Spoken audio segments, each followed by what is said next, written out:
এই প্রথম গরমের এত তীব্রতা দেখলাম। ধান কাটারও সময় হয়ে গেছে, কিছুদিনের মধ্যেই ধানগুলি কাইটা শেষ করতে হইব।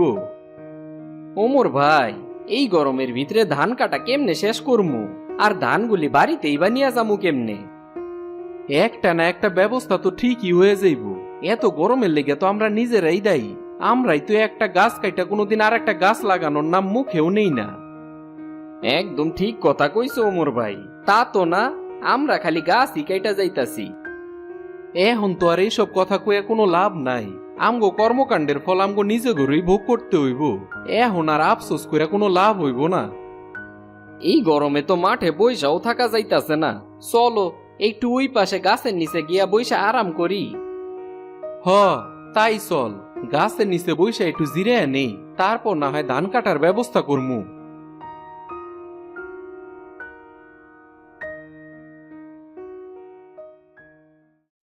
বাবা, করিম কাকা, তোমরা এখানে? ভালো হলো, মা তোমাদের জন্য আম ভর্তা পাঠিয়েছে। এই গরমে কাঁচা আম ভর্তা খেলে শরীরটা একটু ভালো লাগবে। একটা ভালো কাজের মতো কাজ করছো শ্রেমা। এই না হইলে তুই আম গমিতু। তুইও আমগো লগে একটু আমের ভর্তা খাইয়া যা রে মা। গরমে তো তবুও অনেক কষ্ট হইতাছে। স্কুলেও তো ঠিক মতো যাইতে পারতাছস না মনে হয়। আরে বা, মনে হইতাছে আমরতি খাইতাছি। এই গরমে আম ভর্তা খাওয়ার মজাই আলাদা। স্কুলে কি করে যাব বাবা?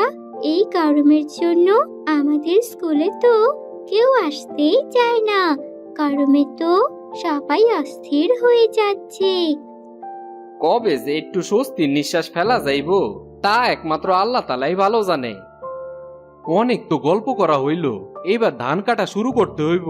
আকাশের অবস্থা তেমন একটা ভালো না, যে কোনো সময় বৃষ্টি শুরু হয়ে যেতে পারে। তাহলে তো অনেক ভালো হবে বাবা। বৃষ্টি হলে সবাই শান্তি পাবে আর গরমটাও অনেক কমবে। এখন যদি বৃষ্টি শুরু হয়, উপকারের পরিবর্তে অপকারই বেশি হইব। ধানগুলি মাত্র কাটছি, এখন যদি বৃষ্টি শুরু হয় তাহলে ধানগুলি সব নষ্ট হয়ে যাইব। কিছু না বাবা, আমি তাহলে বাড়ি যাই। আবার মা আমাকে খুঁজবে। তুমি কিন্তু তাড়াতাড়ি বাড়ি ফিরে এসো। তোর মারেও একটু সাহায্য করিস রে মা।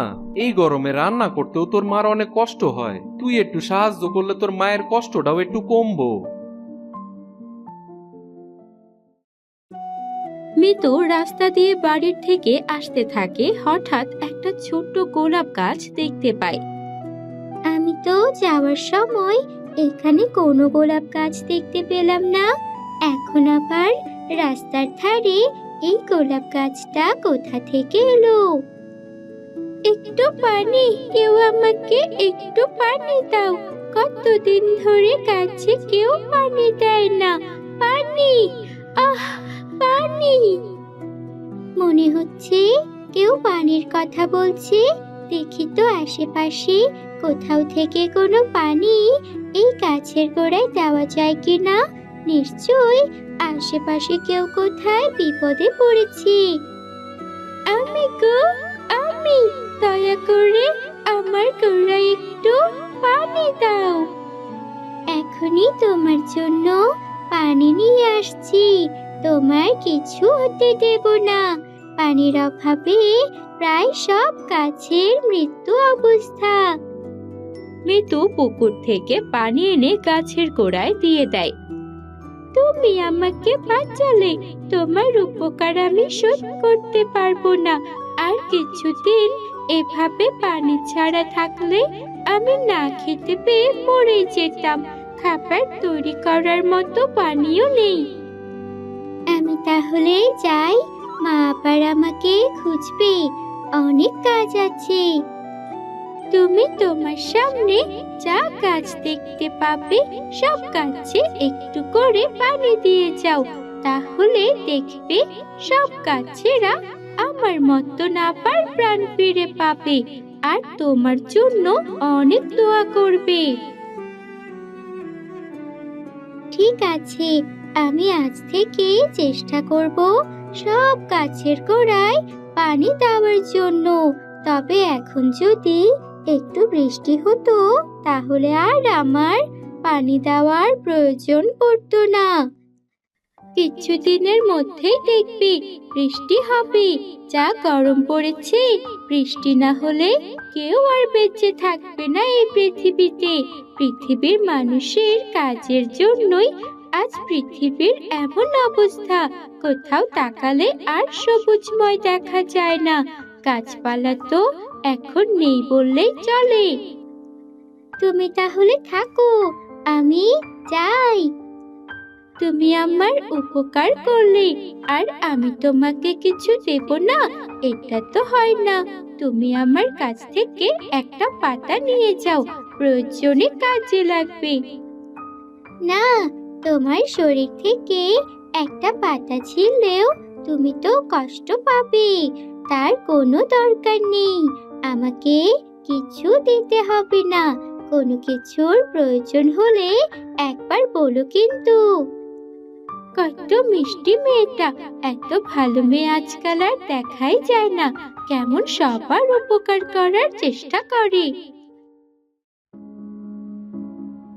এতক্ষণে আসার সময় হলো তোর? কখন পাঠিয়েছি তোকে মাঠে? আর বলো না মা, রাস্তায় একটা গাছের সাথে দেখা হলো, আর তার গোড়ায় পানি দেওয়ার জন্য এত দেরি হলো। কি বলছিস পাগলের মতো? রাস্তায় তো কত গাছের সাথে দেখা হয়, এই জন্য কি তুই সব গাছের গোড়াতেই পানি দিবি? আমার মেয়ে দেখছি প্রকৃতি প্রেমিক হয়ে গেছে। হ্যাঁ মা, প্রকৃতিকে তো ভালোবাসতেই হবে। প্রকৃতি তো আমাদের জীবনের সব কিছু। প্রকৃতি না থাকলে আমরা তো এই পৃথিবীতে বাঁচতেই পারতাম না।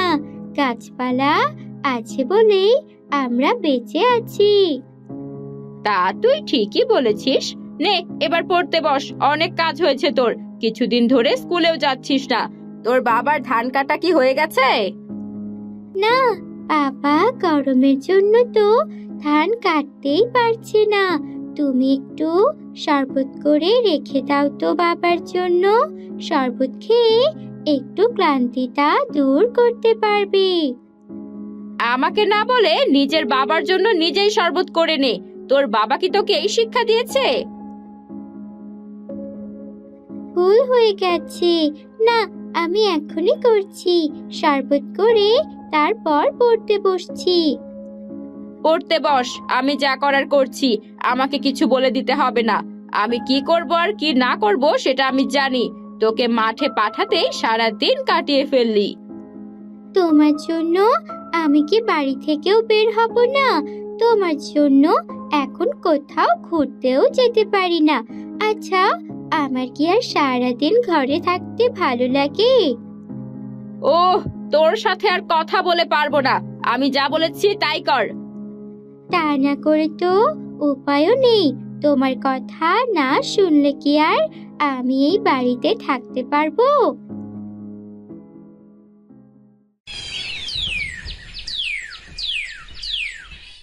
পরের দিন। বউ, আমার ছাতাটা একটু দাও তো। ছাতা ছাড়া তো মনে হইতেছে বাইরে পাই দেওয়া যাইব না। এবারকার মতো এত গরম আমি আমার জীবনে কখনোই দেখি নাই। কাজের ফাঁকে ফাঁকে বাড়িতে একটু এসো কিন্তু, তা না হলে এই গরমে অসুস্থ হয়ে পড়বে। তখন অনেক টাকা খরচ করেও তোমাকে সুস্থ করা যাবে না। আমার ধানগুলি সব বাড়িতে নিয়ে আইতে পারলেই শান্তি। তবে এখনো তো অনেকগুলি ধান কাটা বাকি রইছে। এই গরমের জন্য কোনো কিছুই ঠিক মতো করতে পারতাছি না। ঠিক তখনই বিদ্যুৎ চমকাতে শুরু করে। আরে আরে, এ কি বৃষ্টি শুরু হয়ে যাইব নাকি? এখন যদি বৃষ্টি হয় তাহলে তো অনেক বড় ক্ষতি হইব। বৃষ্টি হইলে গরম কমবো ঠিকই, কিন্তু কৃষকের তো অনেক ক্ষতি হয়ে যাইব মনে হইতাছে। আমাদের তো আর কিছু করার নেই, যা হওয়ার তা তো হবেই।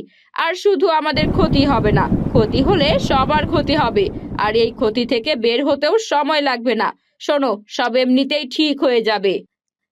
ঠিক তখন প্রচন্ড বৃষ্টি শুরু হয়। হঠাৎ এমন বৃষ্টি শুরু হলো কি করে মা?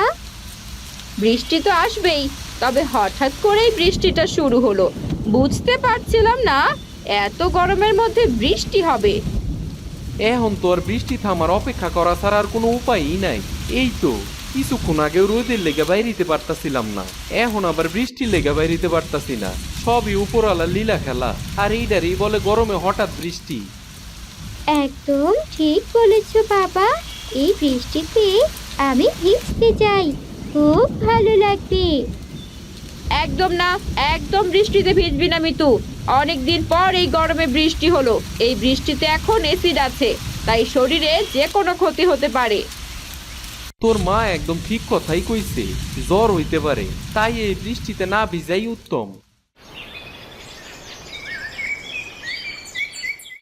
বিকেলের দিকে সামান্য একটু বৃষ্টিতেই সব গাছেরা আবার নতুন প্রাণ ফিরে পেল। সব গাছ আবারও আগের মতো সতেজ দেখাচ্ছে। তবে বাবার ধানের কি হলো কে জানে। না রে মা, তেমন কোনো ক্ষতি হয় নাই। আজকের মধ্যেই ধানগুলি বাড়িতে নিয়ে আসতে পারলেই হয়, আর কোনো সমস্যাই হইব না। সব কৃষকেরাই মনের শান্তিতে সব ধান কাইটা ফেলবো আজকাই। তাহলে তো খুব ভালো কাজ হয়েছে। গরমে হঠাৎ বৃষ্টিতে তাহলে কৃষকদের উপকার হলো। সবার তো আর উপকার হয় নাই রে মা, অনেকের ক্ষতিও হইছে, অনেকের ধান তো ভিজাও গেছে। দেখবে আবার রোদ উঠে যাবে, আর তখন আবার সব ঠিক হয়ে যাবে। এখন চারিদিকে পরিবেশটাও কিন্তু খুব ভালো লাগছে বাবা। কাল থেকে আমি আবার স্কুলে যেতে পারবো। বৃষ্টি আমাদের অনেক উপকার করলো। হ, আমি তাইলে আমার কাজ শুরু করে দেই। সব কৃষকরা গরমে হঠাৎ বৃষ্টি পেয়ে সব কাজ করা শুরু করে। এখন অনেক ভালো লাগতাছে মাঠে কাজ করতে। আগের মতো আর গরম লাগতাছে না। সারাদিনই মাঠে কাজ করা যাইবো এরকম পরিবেশ থাকলে। হরে করিম, একদম ঠিক কথা কইছস। এখন সারাক্ষণই মাঠে ভাল লাগবো, গরমে আর কোনো কষ্ট লাগবো না। আমার কাজটাও হয়ে গেছে প্রায়। আর একটা দিন গরম যদি একটু কম থাকে তাহলে আমার সব কাজই সমাধান করে ফেলতে পারমু। আমার কাজও শেষ, একদিনের মধ্যেই সব গুছায় নিতে পারমু। এখন মনের আনন্দেই কাজ করা যাইব। এইটা কিন্তু গরমে হঠাৎ বৃষ্টির লেগেই হইছে।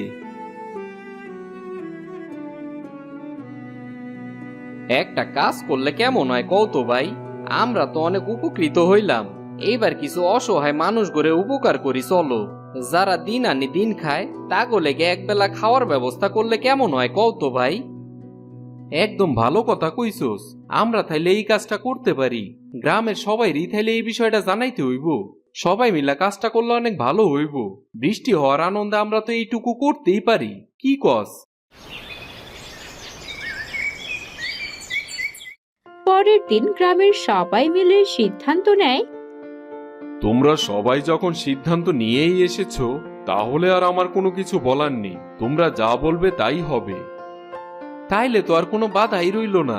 মোরল মশাই, আপনারেও কিন্তু আমগোলগে থাকতে হইব। আমরা সব অসহায় মানুষ গড়ে খাবার দাবার ব্যবস্থা করমু। এত ভালো কাজের সাথে না থাকতে পারলে কিসের সাথে থাকবো?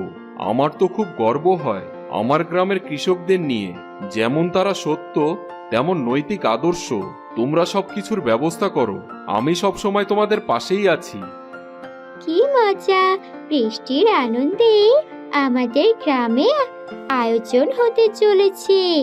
অনেক দিন পর আমাদের গ্রামে এত খুশির কিছু হতে চলেছে। অবশেষে আমরা সকলে শান্তি ফিরা পাইলাম। যেমন গরম শুরু হয়েছিল, তেমনি আবার শান্তিও ফিরে আইছে পুরা গ্রামে।